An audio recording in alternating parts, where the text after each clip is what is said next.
Hello everyone. Today we learn about basic block diagram of communication system. So what is communication?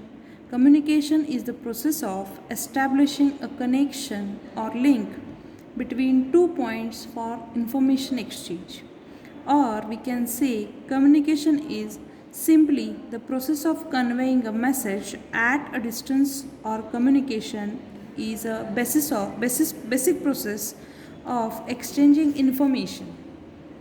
So what is communication system?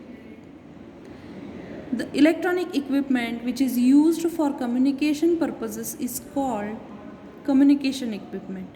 So different communication equipment when assembled together form a communication system.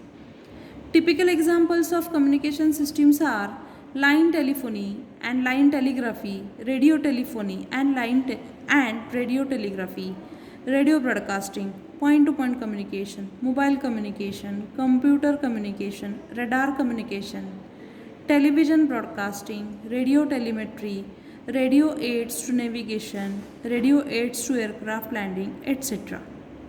How does the communication work? In the most fundamental sense, the communication involves the transmission of information from one point to another through a succession of processes listed ahead. The generation of through pattern or image in the mind of originator. The description of that image with a certain measure of precision by a set of oral visual symbols. The encoding of these symbols in a form that is suitable for transmission over a physical symbol to the desired destination. The encoding and reproduction of the original symbols. The reception of the original through patterns or image with the definable degradation in the quality in the mind of recipient. Hence, as discussed above, the purpose of communication system is to transmit an information bearing signal from a source located at one point to a user or a destination located at another point some distance away. So we are going to see the block diagram of that basic communication system. The essential components of communication system are the information source, input transducer, transmitter, communication channel, receiver and destination.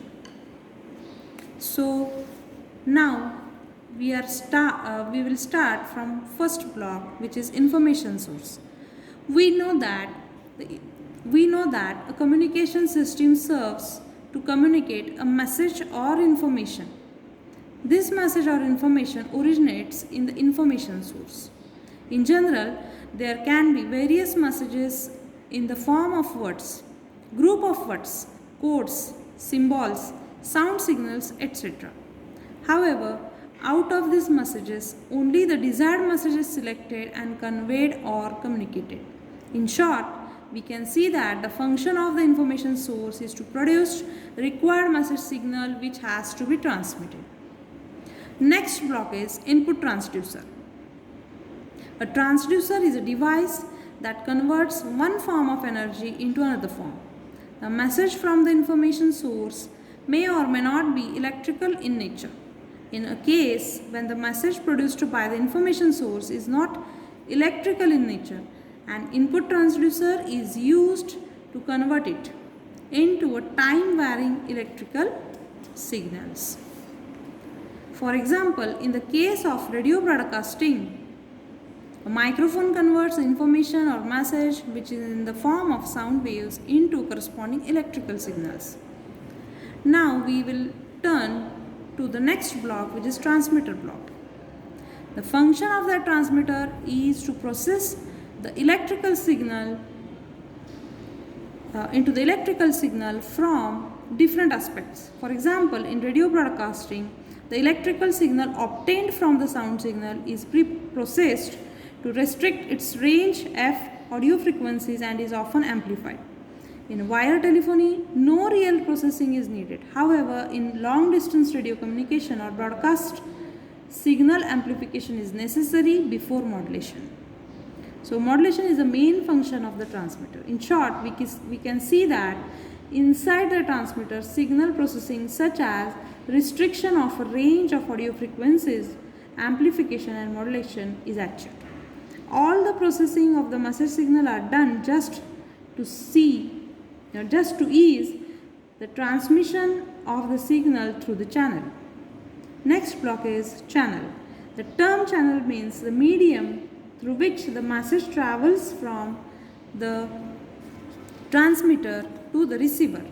In other words, we can say that the function of the channel is to provide a physical connection between transmitter and receiver. There are two types of channel, namely point-to-point channels and second one is broadband channels.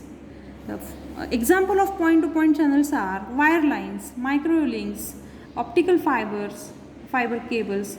Wire lines are operated by guided electromagnetic waves and are used for local telephone transmission. In the case of microwave links, the transmitted signal is radiated as electromagnetic waves in free space. An optical fiber is a low well controlled guided optical medium. So we can use that. And second type of channel is broadband channel. Broadband channels provides a capability where several receiving stations can be reached simultaneously from a single transmitter. For example, satellite is a geostationary orbit which covers about 1/3 of Earth's space. And in character, noise may interfere with the signals at any